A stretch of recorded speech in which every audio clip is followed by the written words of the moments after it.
নিজেকে গোছাতে না পারি তাতে কি হয়েছে, ঘর সংসার আর বাড়িটাকে ভালোভাবে তো গোছাতে পারি। সো হ্যালো এভরিওয়ান, কেমন আছো তোমরা সবাই? আশা করি অনেক ভালো আছো, আর তোমাদের ভালোবাসায় আমিও ভালো আছি। তো নতুন নতুন আবার একটা ব্লগ নিয়ে চলে আসলাম। তো ব্লগটা প্রথম থেকে শেষ পর্যন্ত দেখার অনেক অনেক অনুরোধ রইল। সকাল সকাল কেন বললাম এরকম কথা, তো দেখো এই যে খাওয়া দাওয়া করে নিয়েছি, এরপর এই যে আমি শোকেস গোছাবো। তো শোকেসটা গোছানোর কারণ হচ্ছে, এই গত 1 মাস ধরে কত বিয়েবাড়ি ছিল, এমনি অন্য জায়গায় নিমন্ত্রণও ছিল।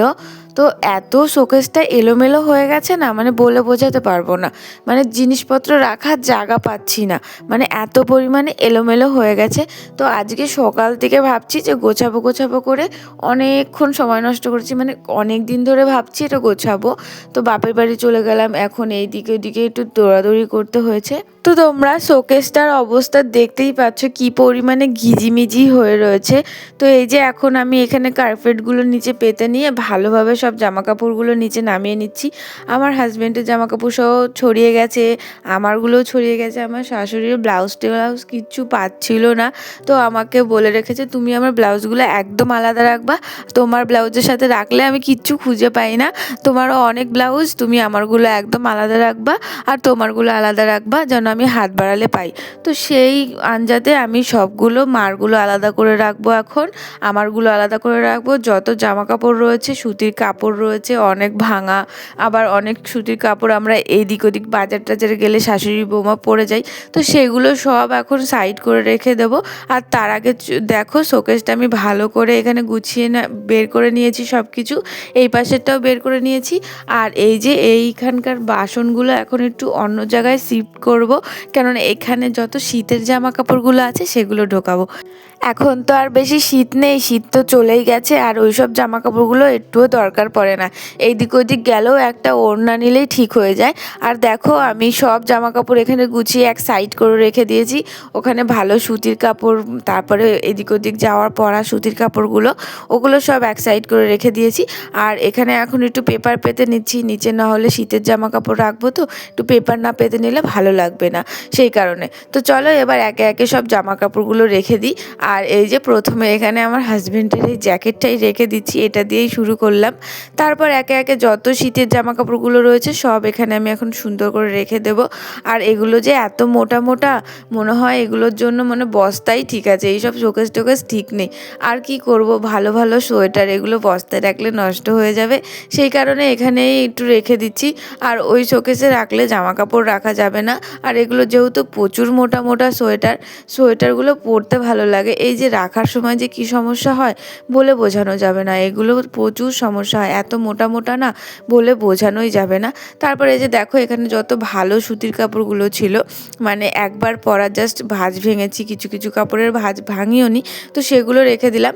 তারপর এখানে যেগুলো আমরা পরি, মানে পরে বাজার টাজার যাই, এদিক ওদিক নিমন্ত্রণ খেতে যাই আশেপাশে সেগুলোর।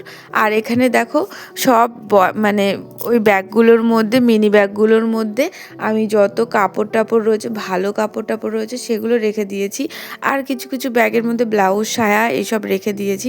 তারপর দেখি কি এখানে সুতির কাপড় রাখবো, বারবার বড় শোকেসটা খুলবো, সেই কারণে এদিক ওদিক পড়ে যায়, যেই সুতির কাপড়গুলো আছে সেগুলো এই সাইডটায় রেখে দিলাম। এটার মধ্যে লক করি না, তো যখন তখন খোলা যায় সের জন্য। আর এটা হচ্ছে খুলিই না, মানে এই শোকেসটা খুলিই না। তারপর এই যে এই ওপরের থাকটা হচ্ছে আমার হাজব্যান্ড আর আমার শ্বশুরমশাইয়ের, তো ওগুলো সব রেখে দিলাম। আমার হাজব্যান্ড আর শ্বশুরমশাইয়ের যা জিনিসপত্র ছিল ওটার মধ্যে রেখে দিলাম, আর ওটার মধ্যে আমরা কেউ হাত দিই না, উনি এসেই হাত দেয়। তো উনি যা যা এলোমেলো করার ওটা থেকে করে, আর আমি যখন উনি বাড়ি থাকে তখন কিছু গোছাই না, জানি আবার যা তাই হয়ে যাবে, সেই কারণে উনি চলে যায় যখন, আমি ধীরে সুস্থে সব গুছিয়ে রেখে দিই, তখন আমার আর অত সমস্যা হয় না। নাহলে একটা কাজ বারবার কেন করবো, আমি ঘরও গোছাই না, তোমাদের আমি সব ভিডিওতেই প্রায় বলি যে আমার হাজব্যান্ড বাড়ি থাকলে আমি ঘর দুয়ারও গোছাই না, যেরকম থাকে সেরকমই থাকে, ও যখন চলে যায় তখন গোছাই। এই 10-12 দিনের জন্য রয়েছে, কি ওকে বকা দেবো, কী বা বলবো, একটু তো শান্তির খোঁজেই বাড়িতে আসে। যাই হোক, দেখো এখানে আমি সব কিছু গোছানো প্রায় কমপ্লিট হয়ে গেছে। আর এই ব্যাগগুলো নেওয়াতে একদিকে সুবিধা হয়েছে, আবার একদিকে প্রবলেমও হয়েছে। এগুলো নিয়ে প্রথমে বুঝতাম যে জামাকাপড় দেখা যায়, কিন্তু এখন আর দেখা যায় না। এই কারণে একটু সমস্যা হয়, সেই সব মানে ব্যাগটা নামাতে হয়, সব এলোমেলো করতে হয়। তারপরে এখানে যত মশারিগুলো ছিল সেগুলো ঠিক করে রাখলাম। আর এই মশারিটা পিঙ্ক কালার মশারিটা আমাদের বিয়ের মশারি।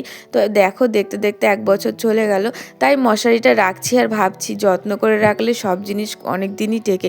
যত্ন করে রাখলে সব জিনিস ভালোই থাকে, যত্নের ওপর সব কিছু, সে মানুষ হোক বা জিনিসপত্র, এটাই বাস্তব। তো দেখো এখানে আমি আমার জ্যাকেটটাও রেখে দিলাম, আর এখানে আমার দাদুর একটা সোয়েটার ছিল সেটাও রেখে দিলাম। আর এই নিচটায় অত হাত পড়বে না জানি, যদিও কোনো দিনও পরে তো ভালো করে গুছিয়ে নেবো। এই সোয়েটারগুলো নিচে রেখে দেবো, যেগুলো এখন লাগবে না, আর নিচের জিনিসগুলো লাগতে পারে, তো সেই টাইমে একটু গুছিয়ে দেবো অন্যদিন। আজকে আর ভালো লাগছে না, তাও অনেকক্ষণ এনার্জি নিয়ে এই যে কাজে লেগেছি। কাজ করতে মোটেও ইচ্ছা করছিল না, তারপরেও দেখো ড্রেসিং টেবিলটা গোছাইনি, এলোমেলো হয়ে রয়েছে, কোনো রকম গুছিয়েছি। ড্রেসিং টেবিলটা গোছানোর মতনও ভাল লাগছিল না, এনার্জি ছিল না। আর কালকে যেহেতু এক জায়গায় নিমন্ত্রণ আছে, সেটা তোমাদের অবশ্যই শেয়ার করব। তার আগে বলো আমার এই শোকেস গোছানোটা কেমন হয়েছে, দেখতে কেমন লাগছে অবশ্যই বলো। আর দেখো প্রথমে কেমন ছিল আর এখন কেমন। প্রথমে জায়গায় ছিল না, আর সেই জায়গায় এখন দেখো জায়গা বেড়ে গেছে, এ পাশেও ফাঁকা রয়েছে, ওই পাশেও ফাঁকা রয়েছে।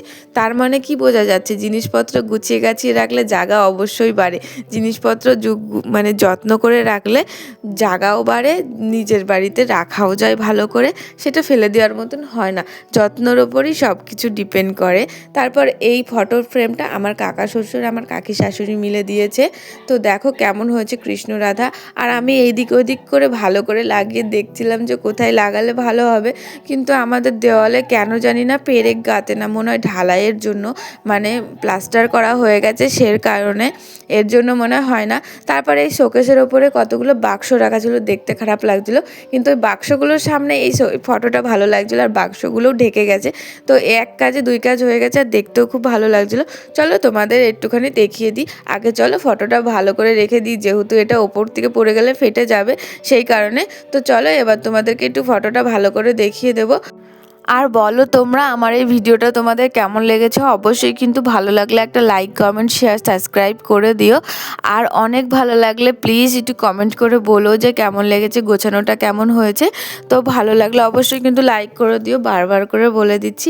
আবার চলে আসবো কালকে একটা নতুন ভিডিও নিয়ে, তো দেখে নাও ছবিটা কেমন লাগছে। তো টাটা বন্ধুরা, আবার আসবো।